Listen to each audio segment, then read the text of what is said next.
Good evening, everyone, and welcome back to BC Wrestle Pod, and specifically the Takedown Troop, your weekly TNA post show. And boy, howdy, I've had a half a cup of coffee and an energy drink before we went live, so I'm feeling more awake than this crowd was. yeah. So we gonna get into all of it because this TNA was. It felt like last week we had more legs to the show. This week felt like It feel like certain things should have been shown last week. I don't know. Maybe it was just me. the whole thing felt like it was shot out of order. I remember seeing like, wait. The main event is Hardy's and Moose versus the System, followed by a Mike Santana versus Nick Nemeth promo. Like that should have been the opener. Seriously, I'm just like, what happened? Anywho, It just yeah, no, it's like so yeah. I'd like okay, but we need to address the elephants in the room, or should I say the elephants that have left the room? yeah, let's talk about that really quickly. Yeah. So y'all know the drill. We go live, social medias, shop, coffee, blah blah blah. But let's get into it because this conversation will probably take up a good chunk of the Oh yeah. time, and the episode is going to be easy.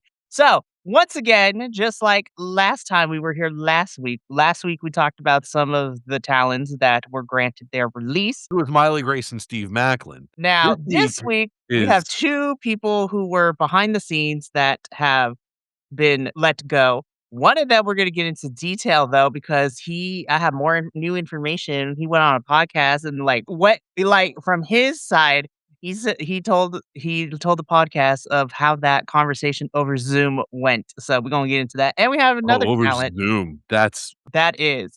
And the other one is another talent that requested and was secured their release, but she also spilled some tea on CMLL Informa program earlier this week about what really went down. So we're going so le- where should we start? Should we start with the behind the so scenes people let or let's what? start with let's start with the talent one because Oh, like the less airtime we have to give to her, the better. okay.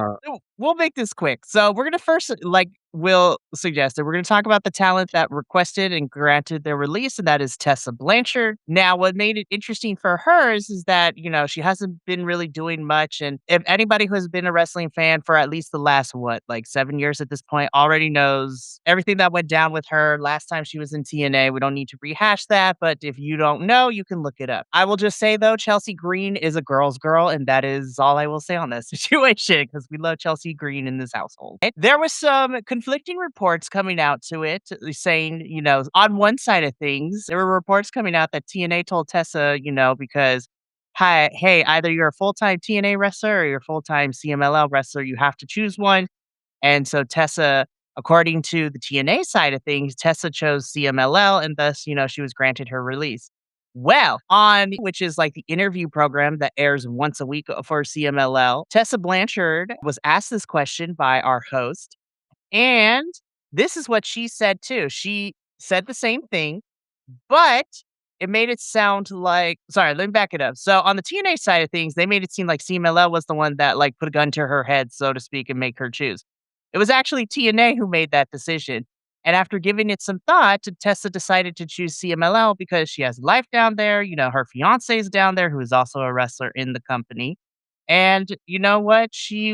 Has goals and aspirations in CMLL, so she, says, "Why not? I'm gonna commit fully to CMLL." And and she also says, "And I also get paid a little bit more down here too." So I was like, "You know what? I ain't mad, girl. Get your coin." Absolutely. But it seemed that TNA got caught with their pants down, so to speak, of the lie. I was like, "That's not a great look, TNA." And then it continued. Via Busted Open Radio earlier this Tommy Dreamer and TNA had parted ways, and nice about it, he didn't divulge too much information. So Tommy Dreamer is part of the, booking and the creative team in TNA behind the scenes, and then, he and TNA had parted ways, all which translates into he was let go. Yeah. Which I was like, and Tommy Dreamer wasn't gonna speak ill. I was like, "Don't burn bridges," all that good stuff. Now, this other one, though, I was like, he just let it all fly out. I'm like, Oh, did you expect anything else from him? "No," and I'm kinda glad. Listen, I want people to be happy, and I know business is business, but I also love it when we're messy. Yeah. So The other person from behind the scenes that was let go was, of course, Sammy Callahan. So Sammy Callahan retired from in-ring competition last year. And so then he was working behind the scenes doing stuff. And apparently, according to this podcast he was on, he did a lot. He helped with the booking, he helped with the writing, he did a lot of the ins and outs. He took on multiple jobs. And he was so this is how his day went from his perspective. And so I'm going to say allegedly because this is from his report. And so we are just reporting what we have been told. So Sammy Callahan began the morning being told that, hey, you know what? There's Tommy Dreamer is gone from TNA. There might be a new positioning opening up for you. Some of the talent were like, hey, Tommy's gone. So I know you've been trying to work to be creative full time. And so he's like, the talent were telling him, hey, we've heard some rumbling that they're going to meet with you. And they're like, okay, cool. So Sammy Callahan woke up this morning and he's like, oh, bet this might turn out to be. Then when he started to think about it, and then when he received the email of the Zoom call that he was going to be a part of, and then when he was in the Zoom call, he saw who was there and he's like, wait a minute, these people aren't normally here. And then Sammy put two and two together. He's like, oh, I'm about to get fired. That is Yikes. exactly what happened.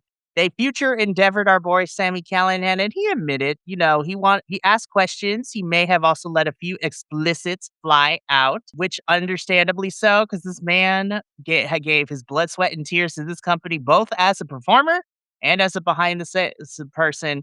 And Sammy is just very disappointed. At the end of the day, Yeah. he has processed through all his emotions. He's frustrated, he's angry, but more importantly than anything, he said that he was just disappointed. And, he loves TNA. He believed in it. He wanted to do right by it. And right now he's just in the middle of, well, I mean, it's going to hurt for a little bit, but once that's done and over with, we'll see where it goes. But yeah, I was just like, TNA, this is insane. Like, what is happening? I know they're consolidating right now, but Sammy Callahan, I was like, damn, y'all, what are we doing? So with all of that, yeah, it's get I because Mikey, you and I were talking about it like just over Discord over the course of the week as the news was happening. It's like this is just getting depressing. Oh, and see, the real pièce de résistance of all of this is basically, and I don't know if this has been confirmed or not, or if this is still just a rumor or what have you, but evidently there's already some talks about who they're bringing in to take over for Tommy Dreamer. Road Dogg. That has been the reports. And I know a lot of people are just like, well, okay, let me give you this side. So, Road Dogg, longest time, was in WWE, part of the writing and creative and the booking team over in WWE. And I will just say this, I never truly thought Road Dogg was the problem with everything that has been happening with WWE in the last like 2-3 years. But I will say that the Unreal documentary that WWE put out for season 2 made Road Dogg look like an incompetent fool, which was not the case. Because then immediately, again, Chelsea Green, a woman of the peoples, she immediately came to Road Dogg's defense and she's like, that's not how it went. And I don't appreciate y'all using what me and Road Dogg were talking about as a part of the discussion. Because she also went off on her own, bosses, be like, that isn't she's like, "Y'all, that's not how the situation went when I was United States champion, so why are we even trying?" Like, she completely was so not for it. But a lot of people before the Unreal season 2 came out, a lot of people were blaming Road Dogg and even Hunter, because he doesn't get Triple H because I'm disappointed in him. So Hunter, as well as some of the other higher ups in WWE and TKO, made Road Dogg out to be the scapegoat of why Raw and SmackDown were bad in terms of story and creative and booking. And then we come to find out as soon as Road Dogg, quote unquote, resigns because he's like, I'm not about to get fired because I got other things to think about. Then we come to find out and it all comes flooding out like Road Dogg was not the issue. So I'm just sitting here and I'm just like, Well, here's the other thing about this. There's right, something stinks about this. this is wild. This is call me a tinfoil hat if you must, but think about it. Hunter is in charge of WWE, the main roster. Shawn Michaels is in charge of NXT. NXT. Undertaker is in charge of AAA. All three of those guys are Vince goons. They are following his playbook to a T. And Road Dogg can't be far behind in that.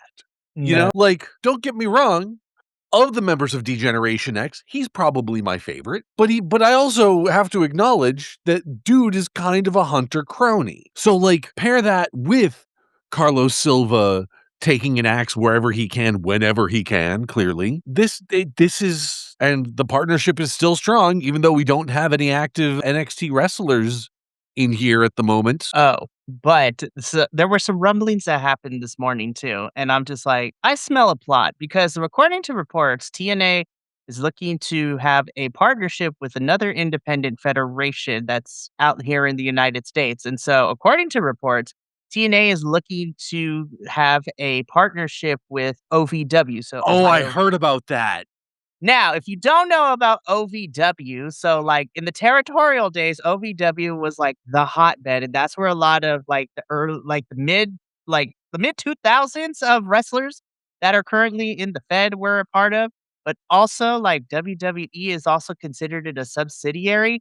Yeah. Now, this is where it gets crazier because according to reports, they wanted to work TNA is looking at a working relationship with OVW, and OVW would be like their quote unquote NXT or developmental for TNA. And I'm just Right. like, we don't need a developmental. We just need more people on You this need a roster. roster. And this is off the backs. OVW isn't even really an indie.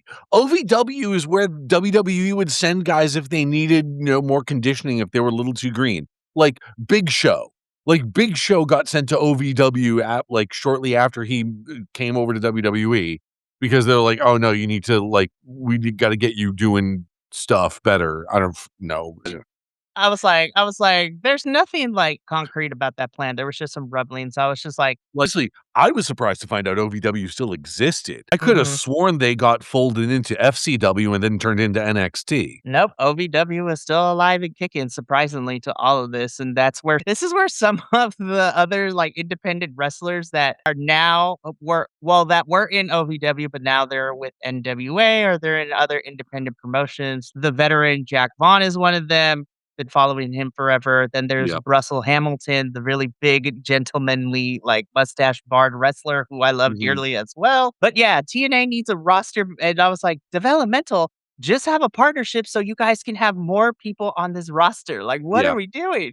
Well, see, and I made a post about this on TikTok the other day, and this is kind of why I had this idea. I think we are on the precipice of an indie wrestling renaissance because people are clearly fed up with WWE's corporate shenanigans, and AEW has proven to the world that there's a market for more wrestling. Now, I I don't think we're gonna be getting you're like whatever local indie is near you is gonna be getting a TV deal anytime soon. But I do think you are gonna start seeing more engagement from particularly the internet wrestling community for the smaller companies like Maple Leaf and Major League Wrestling.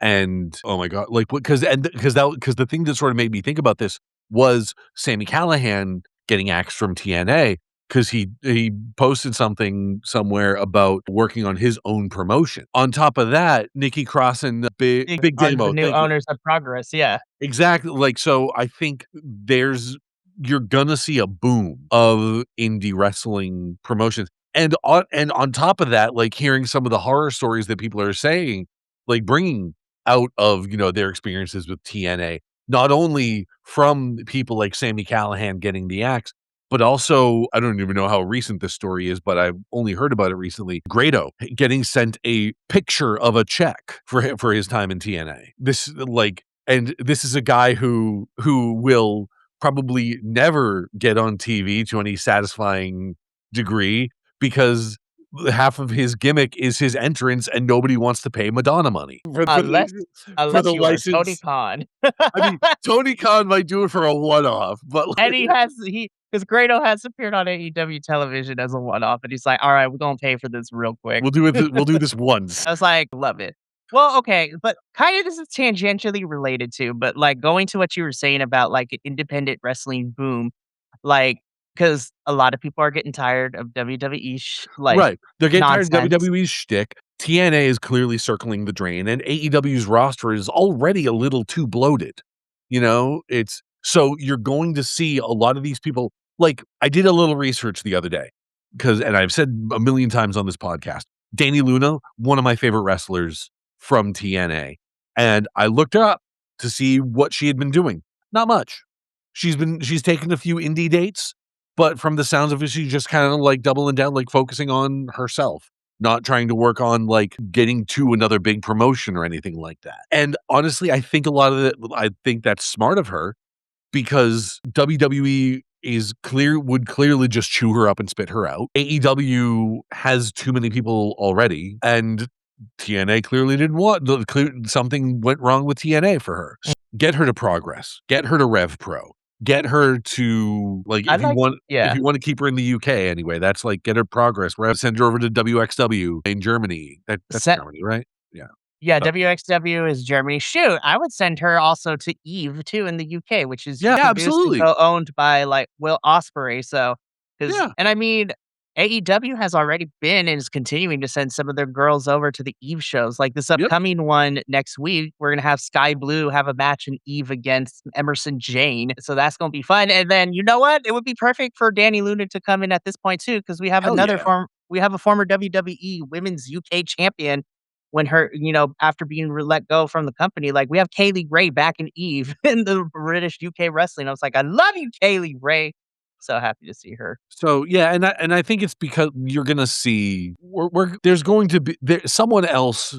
There's going to be another third option. There's going to be another third big promotion, and it's not going to be TNA. Like honestly, I think there would be a certain poetic justice if it ended up being Maple Leaf. Yeah. Scott Demore Yep. just sitting there going like, "Oh, you're going to give me the axe? Fuck you! I'm gonna make another company big."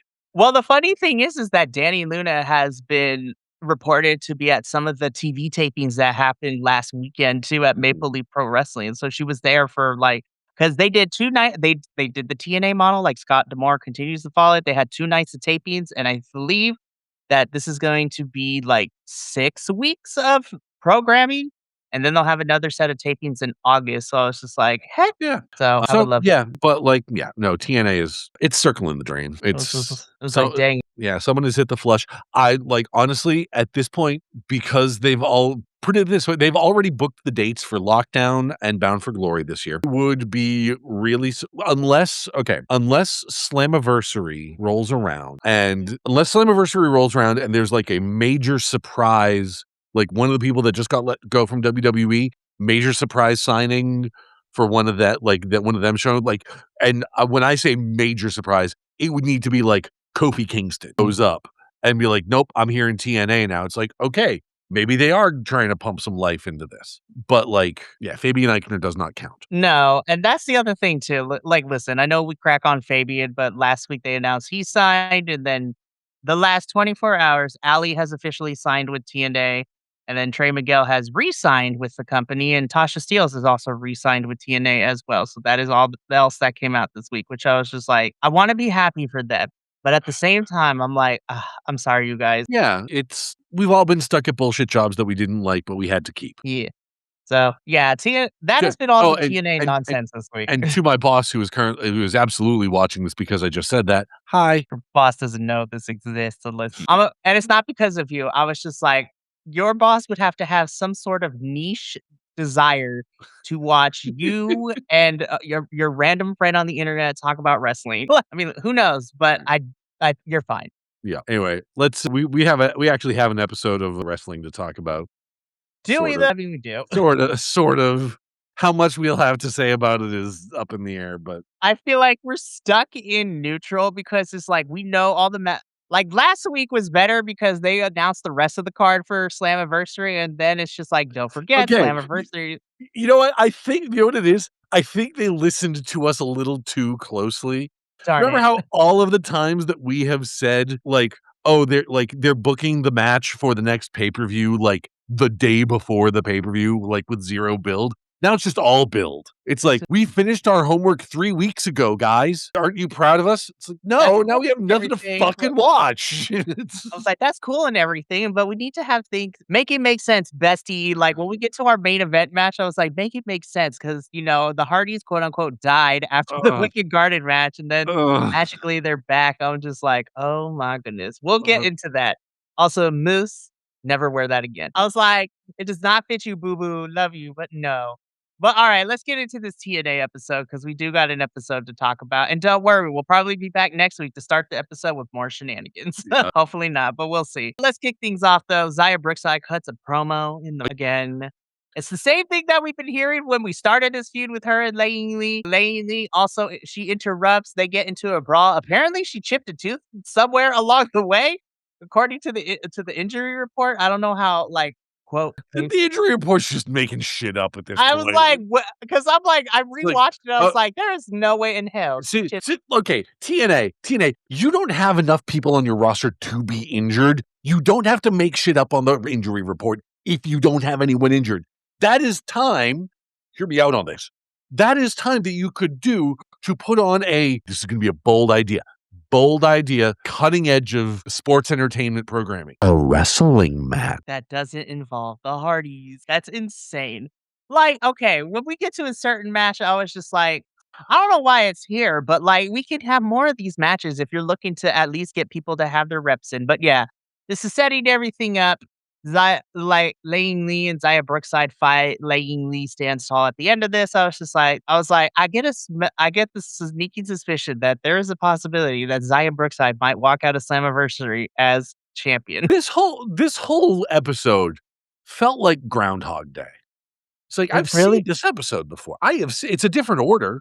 Like they edited it differently so that it's a different order of the same things happening. But no, this is Groundhog Day. It really is. It's things that we have seen in previous weeks or like this thing right here. This is things we saw like 5 times in this single episode. Now, this is before the match. So Casey and Mike Santana are talking and Casey's like, I need you and Nick to be on the same page because we got to take care of Order 4. So I need y'all to get it together for one match.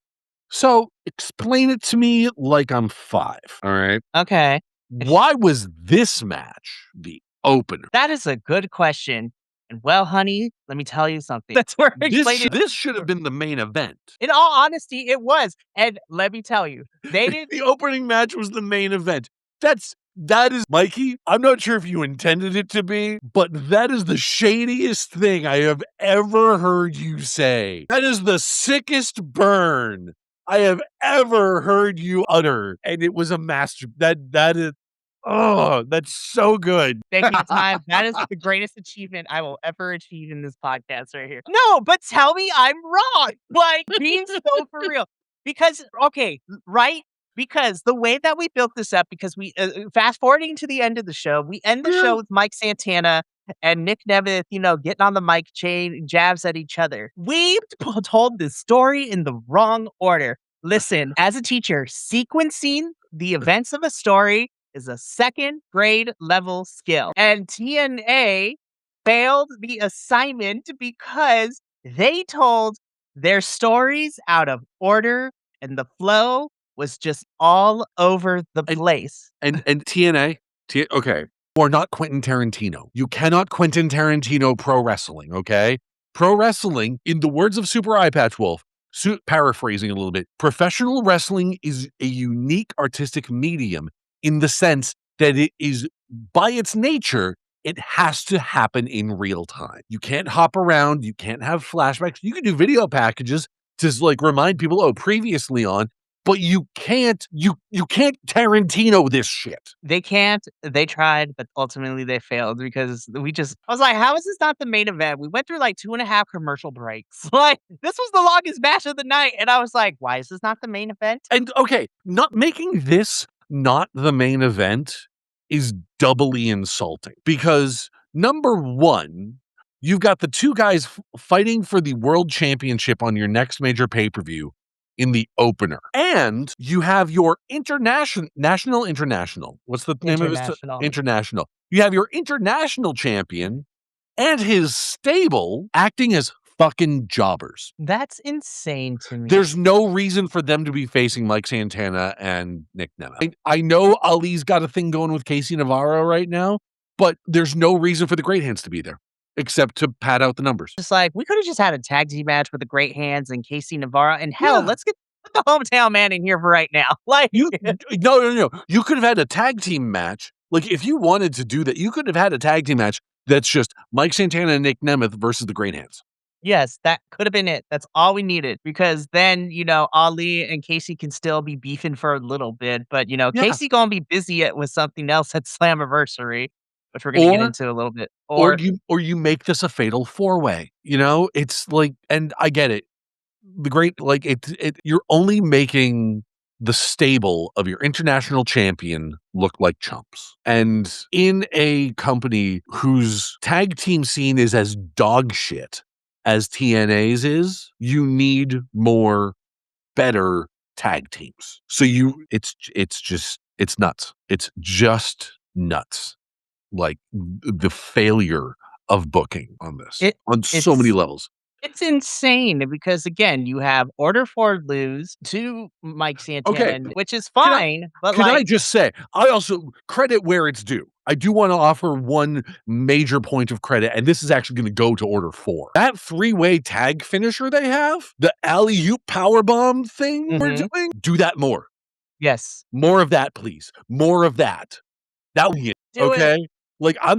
I'm sitting here on, like, I watched this at work today. I spent my lunch break thinking, "What could you name that? What could that move?" Like, you could call it an airstrike. If your whole thing is you're a politician, like, you're this, politician, like, taking over the world Lex Luthor type, you're calling it an airstrike. It's ins Yeah, That was a brilliant, like, especially as someone who has survived the Shield era of WWE, and as such, the idea of a triple powerbomb is like, "Okay, yeah, sure, whatever."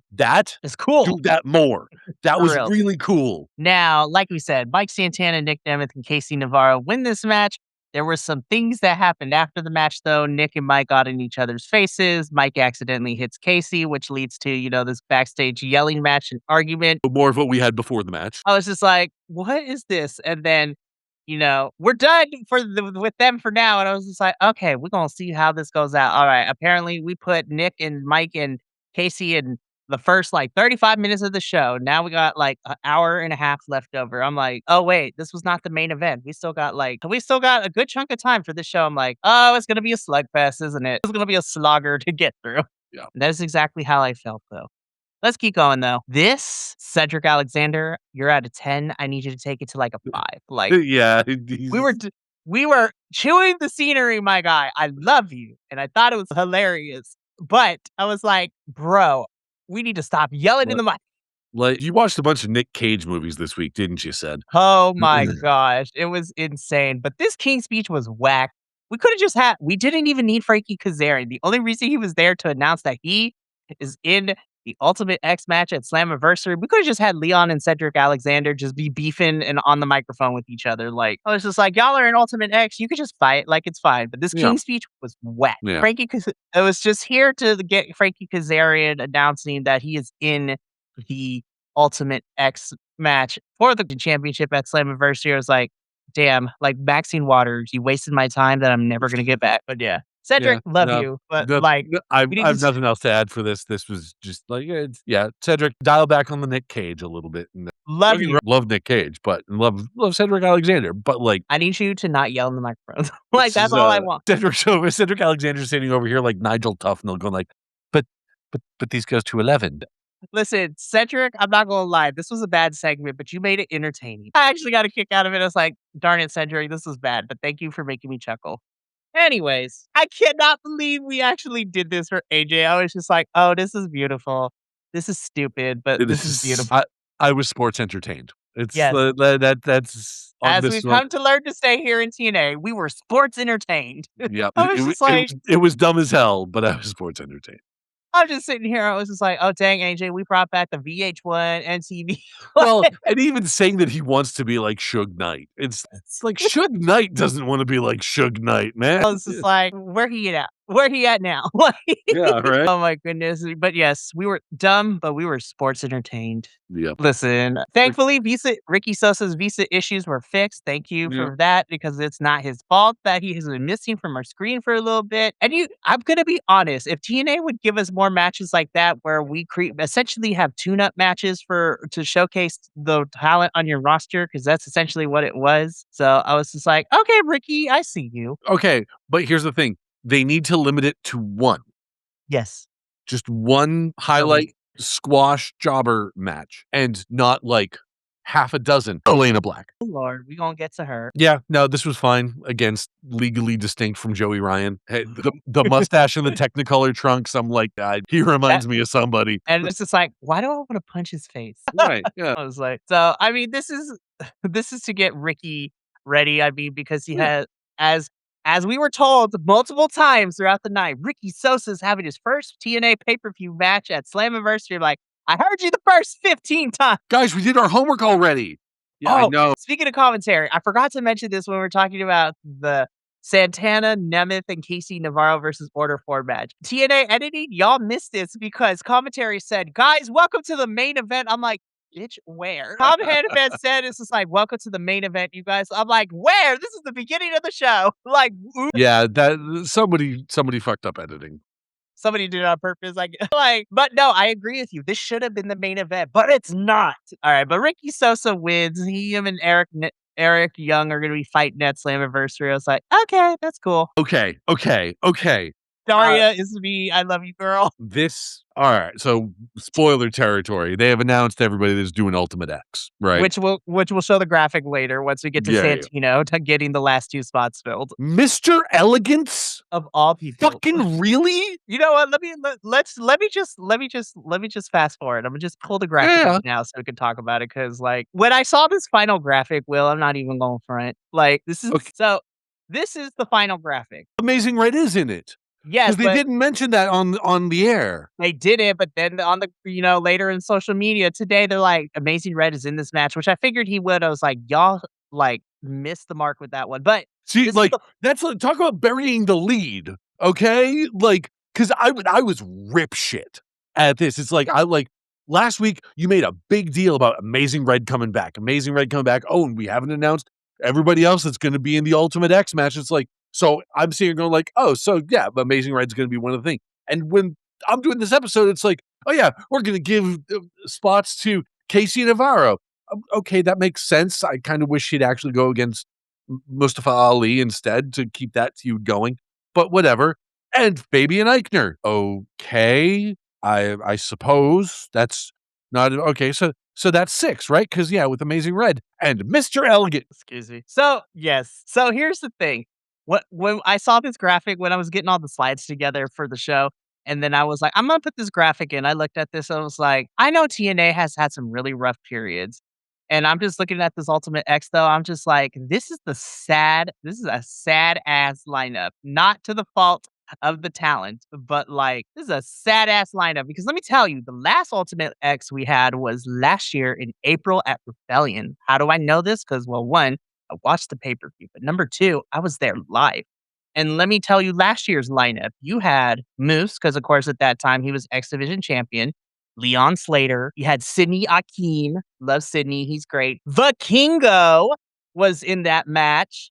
As Casey was also in that match. And then I'm trying to remember who the 6th spot went to. Oh, I think it was Trey. I was like, that was a fantastic lineup. Everybody was throwing all stuff. I look at this and I was just like, okay, Leon, Cedric. I'm gonna be honest, Casey. I think those 3 are gonna do really great.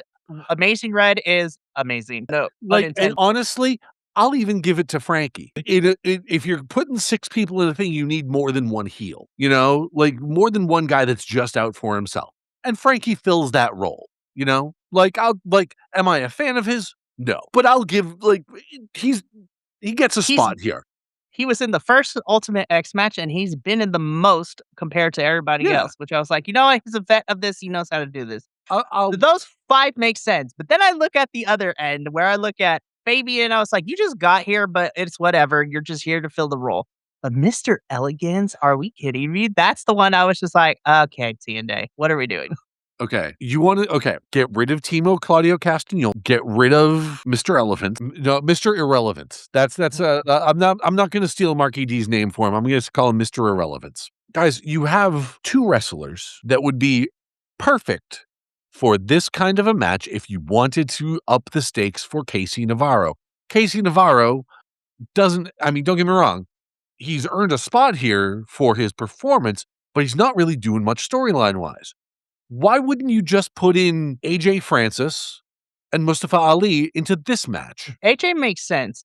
Now, they also haven't done a good job for Ali, but all the championships will be defended at Slammiversary is what we have been told. So Ali will be having an open challenge match. So I have no Okay. idea who's about to walk through that door. Yeah, what like I said, that like if that's gonna be one of those like former WWE folks that recently got released and like God, who could it be? Like of the people that got released. I'm trying to think. If I were to see now, I'm Oh, thinking okay, okay, you know what would be fun? If they were allowed to at least bring a similar gimmick from WWE, have Mustafa Ali defend it against Bo Dallas. Maybe I mean, obviously, he would not legally be able to use the name Uncle Howdy, but bring that same kind of, like, Wyatt Six energy to this, you know? that could Or be at fun. least if you've or hell, bring the whole I mean, obviously not Nikki Cross because she's over in, Progress doing that. yeah, but, like, hell, if you've got Order 4 in the corner, bring the Wyatt 6 to the other corner. We are very serious and government agents versus, like, we are insane, and we have the ghost of Bray Wyatt at our backs.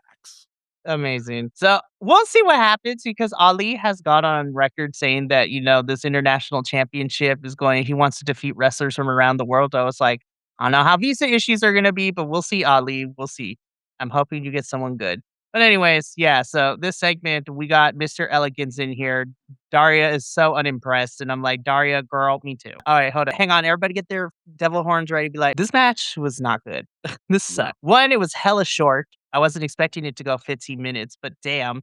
And then also, like, at the end of this match, I was just like, I don't know why I asked this question, but what are we doing? Like, what are Yeah. we like? What it I was like, it was just like, you have Lady Lee and Zaya Brookside fighting over the title right now. Rosemary and the Elegance girls are going to be going at it at Slammiversary. So that just leaves the rest of the women's division doing nothing. And it seems like we're heading towards some sort of indie and Ash by Elegance feud. I was just like, what's wrong with this? I cannot tell you how whelmed I was with this match. Eh. Just to borrow the phrase from Young Justice, I I was whelmed. I was just whelmed. Yeah. Anyways, it's sad, but Indy wins. Moving on. This is where Santino adds Fabian and Casey Navarro into the match. So we already talked about the lineup. I thought we were done, but oh no, Mike Santana said he gonna have some words for Nick Nemeth at the end of the show. I'm like, damn it. We had 4 Mike Santana yells at the camera segments in this episode. For real. So I was just like, we only needed one. It's Yeah. okay, guys. Yeah. And Mike, this is not your fault. I Oh, yeah, want I want 100%. you and the rest of the world to know I don't blaming the talent. I'm blaming creative and booking and everything behind the scenes. Or what's left of there Oh, yeah. anyways. What's left of me, yeah. Although, Well, hey, to be fair, Tommy Dreamer all of them was filmed. This was all filmed before everything transpired this yeah, I was week. gonna say Tommy Dreamer's name was still on the credits of this episode, so Also, shout out to Steve Backlund. He showed up at Hog Wrestling like the other week too. So it's just like, and he had me dying of laughter because he yelled to the camera. It's just like, this is what happens when I told that cut to sit in his chair. So Steve Macklin, if you're watching, please make that your new gimmick. please.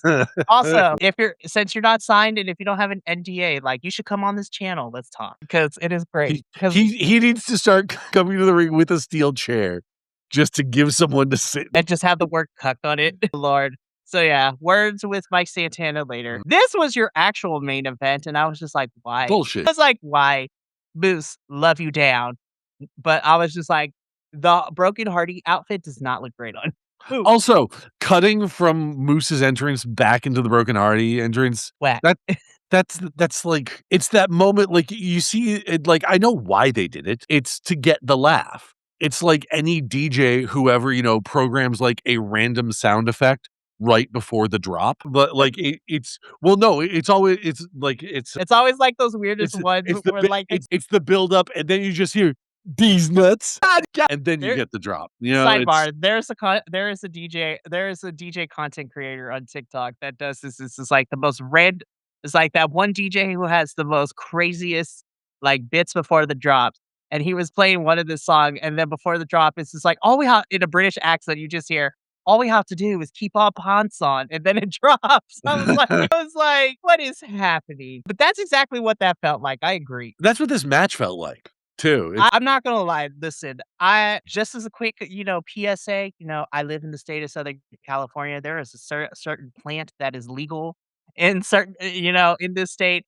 I was not on said legal things, but I felt like I was, like, watching this high. Like, I This was like, the "What is this?" okay, this match was like to use the prior example of, the weird sound effect before this match was like the buildup of an EDM song, the entrance with the Hardy and Moose, crossover entrance, that was the weird sound effect, and the match that followed was the DJ following up that drop with Rick Astley. Nah, I was and okay, here's the other thing too, like, we saw the Hardys metaphorically die and bamf out of existence after the Wicked Garden match, and now they're just perfectly fine, like, nothing happened. Jeff Hardy is not dead after he getting that flower shoved in his mouth. Yes, that is a thing that happened, that is not hyperbole, and, like, him, like, having a whole, like, seize attack in the middle of that match, and they're fine, like, they're wrestling back again. I was just like, "Make it make sense, TNA, make it make sense. You shoulda kept the Hardys off TV until Slammiversary." But you know what? They're here. Due to, like, the non-existent distraction of the Righteous just chilling on a ladder on top of the stage is enough to distract the Moose and the Hardys to allow the system to pick up the victory, and I was like, "Oh, yeah, I forgot. The system is in a triple threat ladder match at Slammiversary." I was like, "You couldn't tell because Uh, of the way that we've been handling these uh, things." I didn't forget, unfortunately.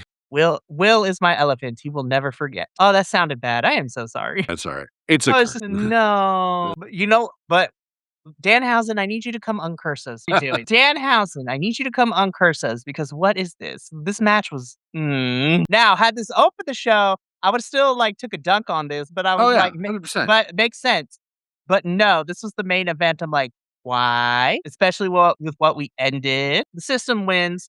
And then I'm like, okay, show's over. And then I was reminded Mike Santana's gonna speak next. I'm like, bitch, we got 2 minutes. What you mean? Like, Like, what are you gonna say that you haven't already said 3 times this episode?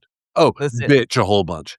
It's this again, TNA, you get an F in terms of like sequencing, which is a second grade level skill, because we told the whole entire episode with Mike Santana and Nick Nemeth. We told these events out of order. This is what should have opened the show. Then we should have gotten the Hardys and Moose versus the System as our first match. Then all the other stuff we got with Casey and Mike and Nick should have been in the middle. And then you have Mike and Nick and Casey's match at the end, where you end with Mike Santana accidentally spinning the block on Casey Navarro, and that's how you should have went off the air. I've been like, compelling stuff, DNA. But no, that is not what happened. We just got Mike Santana calling Nick Nemeth a bitch and Ryan Nemeth a bitch, which I was like, Nick, I don't think has deserved it. Ryan, absolutely. calling Nick a bitch. Oh, no. Calling Ryan a bitch. Yeah, and Nick, also water is wet. that tracks. And then Nick Nemeth's just like, literally, it's just like, "I'm gonna take this title and make Mike Santana disappear." I'm like, "That contract about to make that man disappear Ugh. when it goes up." We'll see. I don't know, Mike, I love you, but you know what? You're a grown man, you make your own decisions. I'm not gonna tell you which way, I'm gonna support you either way, but I would start figuring some things out right now. And don't go to WWE. They will chew you up, spit you out, and you'll be released in 9 months. Michael Santana, if there's one thing that you should not do, please don't go to WWE because we have a fake luchador be the most over Latin superstar in that company right now. And that man is not even Latin. Anywho, but that was TNA this week. My goodness. Yeah. Next week is the go home show, guys. I just want y'all to remember that. And it's gonna be the same as what we just watched. Yep. There might be we might have an Undead Realm match instead to The craziest thing for Slammiversary, the match I'm looking forward to the most, surprisingly enough, is the Undead Realm girls versus the Elegance girls for those titles. That's the only So match. here's the funny thing though. Last week we had the Undead Realm girls versus the Elegance brand. Who are they gonna face next week? I don't know. What other tag team is in the Knockouts division that the Undead Realm could possibly face? Well, I haven't heard. I mean, even though she's gone in the company, you have you have the Diamond Collective. I'm trying to because I know it's Crawford and It's Crawford, Mila Moore, and thank at you. the time of this recording, it's Tessa Blanchard too. Well, we'll see if they let that go to air with her current status. But No, we had to break up Spitfire, which was Danny Luna and Jody yeah, Brett. no, I remember. I remember. Spitfire, and we had to get rid of Miley Grace, who was the other half of The tag team with Harley Hudson. I don't know. It was like, and I know they weren't great, but I was just like, I guess it just depends on the environment that you're in, because the Inspiration are kinda killing it in TJPW.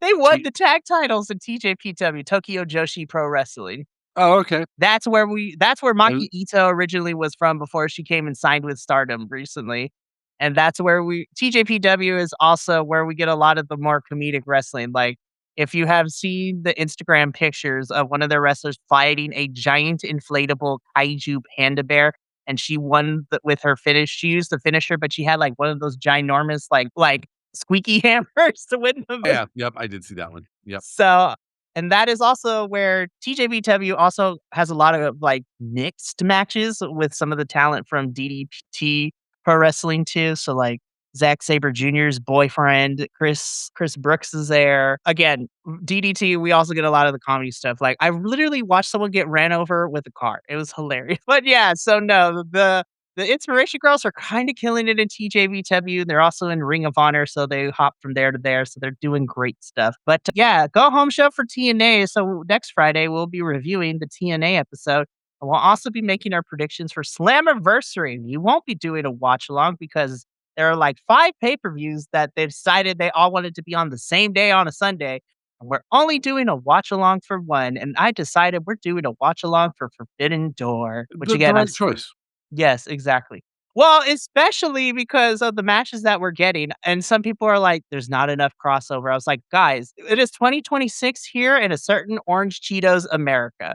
I was like, "These visas are hard right now." Yep. A lot of our talent in AEW are struggling to get back here, not because they don't want to, but because the climate is making it hard for them to return even on a work visa. But the matches we do have are gonna be great. Like, Mark Briscoe's gonna bleed. It's gonna be fantastic in that 6-on-6 cage match. Darby's probably gonna die again for the 80,000th time. I'm very interested to see how Cope and Cage go up against the Dogs for the tag titles, which was officially made. I am gonna say though, Swerve and Osprey, that match gonna eat. That match gonna go off. And then, because the internet spoiled some stuff for me, but I'm also excited. It's going to be some good stuff. I'm really excited. It's gonna be a fun one. And I'm very interested to see who Mercedes faces in the final of the Owen at Forbidden Door. It's either gonna be Maya World or it's gonna be the fallen goddess Athena. But I'm like, Black Excellence, let's go. Oh, yeah. Also, speaking of Black Excellence, happy Juneteenth, y'all. I forgot to say it at the beginning of the show. But we here at BC WrestlePod stand with all of our brothers and sisters and all the marginalized group. So happy Juneteenth. And yes, the colors are red, white, and blue. Though the patterns of the traditional garb of Africa, and this is from a friend of mine who told me this, the colors of Juneteenth are red, white, and blue. So let's not get it twisted. But yes, that is going to be it for us here tonight. Will and I will be back next Friday, hopefully, to talk about the Go Home show, probably dunk on some more TNA. We'll probably have more news to talk about because Lord knows at this point it's just a weekly occurrence. Money's on Elijah. Probably. Lord help us. But yeah, so that is going to be us next Friday. But next week is the final week before I go on vacation. And we have a pretty fun week next week. Monday, we are going to talk about some things that we actually like because we're going to be talking about Ring of Honor's Global Wars, which saw the stars of Ring of Honor, CMLL, and Stardom cross over with each other. We had some really cool matches, some really fun stuff. It was a lot of fun. And then, of course, our regular shows of AEW on Tuesday, which is also another go home show, as we will be making predictions for Forbidden Door, at least at the time of that recording. And then Tony Khan will add like 20 more matches as the week goes on. Tony, I love you, but like 5 hours, it's like my butt cheeks are sore. By the end of it, I was like, it's a long sitting, y'all. Tuesday, that's Tuesday. Wednesday is NXT and CMLL. And then we will have TNA on Friday. So it's going to be some good stuff. We're going to have a good time and, some good vibes. It's going to be fun, at least. We're going to entertain y'all. But from all of us here at BC WrestlePod to you at home, remember, take care of yourself, love one another, stay iconic, and more importantly than anything, you always deserve to finish your story. We'll see you Monday for Global Wars. But until then, and until next time, peace. Thank you so much for tuning in to another Vibe Tribe production. What's gonna happen next time? Well, you're gonna have to tune in to find out. But until then, remember, take care of yourself, love one another, and as always, make sure that you keep the good times rolling. Thank you for being here, and we'll see you next time.